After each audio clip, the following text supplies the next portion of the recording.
the pain which he might have to inflict upon the poor soul already so tortured.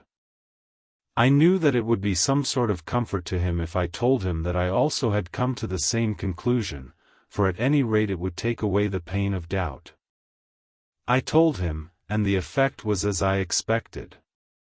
It is now close to the time of our general gathering. Van Helsing has gone away to prepare for the meeting, and his painful part of it. I really believe his purpose is to be able to pray alone. Later.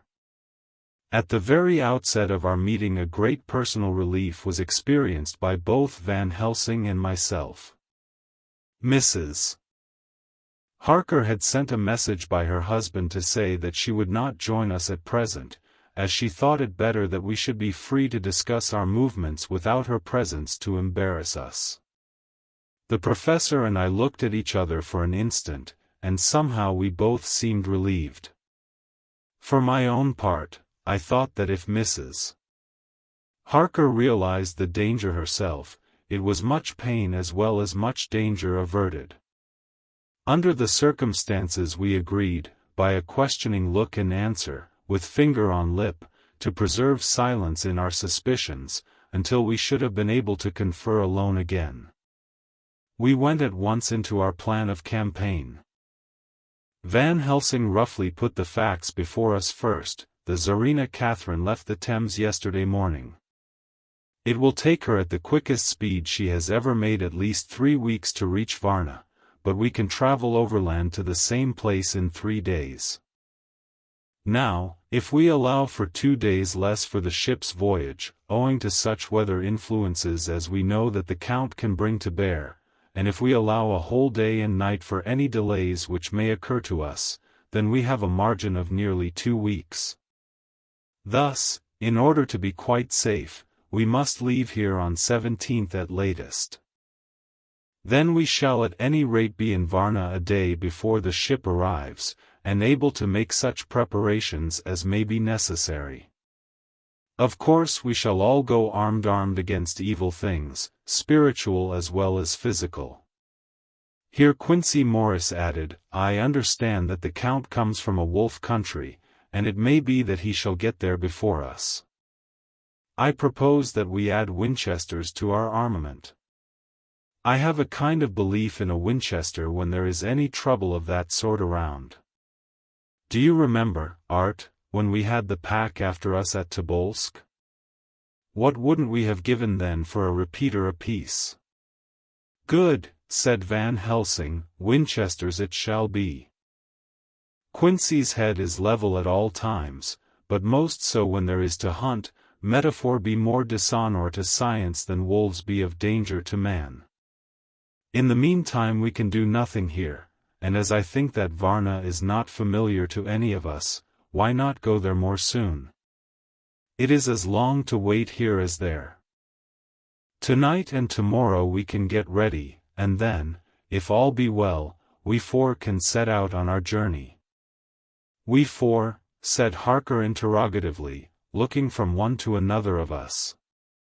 Of course, answered the professor quickly, you must remain to take care of your so sweet wife. Harker was silent for a while and then said in a hollow voice, let us talk of that part of it in the morning. I want to consult with Mina. I thought that now was the time for Van Helsing to warn him not to disclose our plans to her, but he took no notice. I looked at him significantly and coughed. For answer he put his finger on his lips and turned away. Jonathan Harker's Journal. October 5th, afternoon. For some time after our meeting this morning I could not think. The new phases of things leave my mind in a state of wonder which allows no room for active thought. Mina's determination not to take any part in the discussion set me thinking, and as I could not argue the matter with her, I could only guess. I am as far as ever from a solution now. The way the others received it, too, puzzled me. The last time we talked of the subject we agreed that there was to be no more concealment of anything amongst us. Mina is sleeping now, calmly and sweetly like a little child. Her lips are curved and her face beams with happiness. Thank God, there are such moments still for her. Later. How strange it all is. I sat watching Mina's happy sleep, and came as near to being happy myself as I suppose I shall ever be. As the evening drew on, and the earth took its shadows from the sun sinking lower, the silence of the room grew more and more solemn to me. All at once Mina opened her eyes, and looking at me tenderly, said, "Jonathan, I want you to promise me something on your word of honor." A promise made to me, but made holily in God's hearing, and not to be broken though I should go down on my knees and implore you with bitter tears. Quick, you must make it to me at once. Mina, I said, a promise like that, I cannot make at once. I may have no right to make it. But, dear one, she said, with such spiritual intensity that her eyes were like pole stars, it is I who wish it, and it is not for myself. You can ask Dr. Van Helsing if I am not right. If he disagrees you may do as you will. Nay, more, if you all agree, later, you are absolved from the promise. I promise. I said, and for a moment she looked supremely happy, though to me all happiness for her was denied by the red scar on her forehead.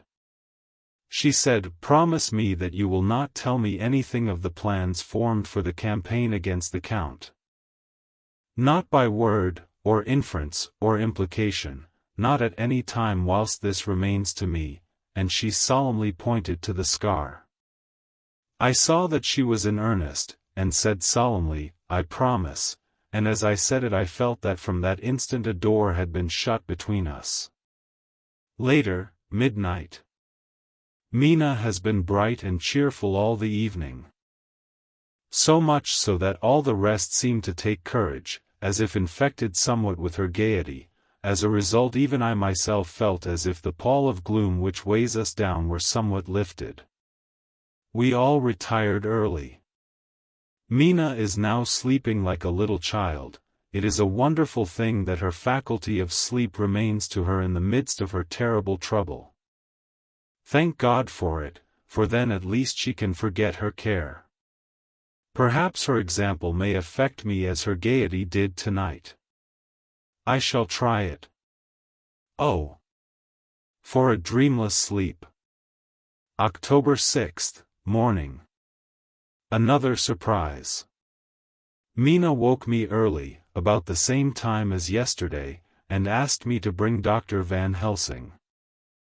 I thought that it was another occasion for hypnotism, and without question went for the professor. He had evidently expected some such call, for I found him dressed in his room. His door was ajar, so that he could hear the opening of the door of our room. He came at once. As he passed into the room, he asked Mina if the others might come, too. "No," she said quite simply, "it will not be necessary. You can tell them just as well. I must go with you on your journey." Dr. Van Helsing was as startled as I was. After a moment's pause he asked, "But why? You must take me with you. I am safer with you, and you shall be safer, too." "But why, dear Madam Mina? You know that your safety is our solemnest duty. We go into danger, to which you are, or may be, more liable than any of us from circumstances things that have been." He paused, embarrassed. As she replied, she raised her finger and pointed to her forehead. "I know. That is why I must go. I can tell you now, whilst the sun is coming up, I may not be able again. I know that when the Count wills me I must go. I know that if he tells me to come in secret, I must come by any device to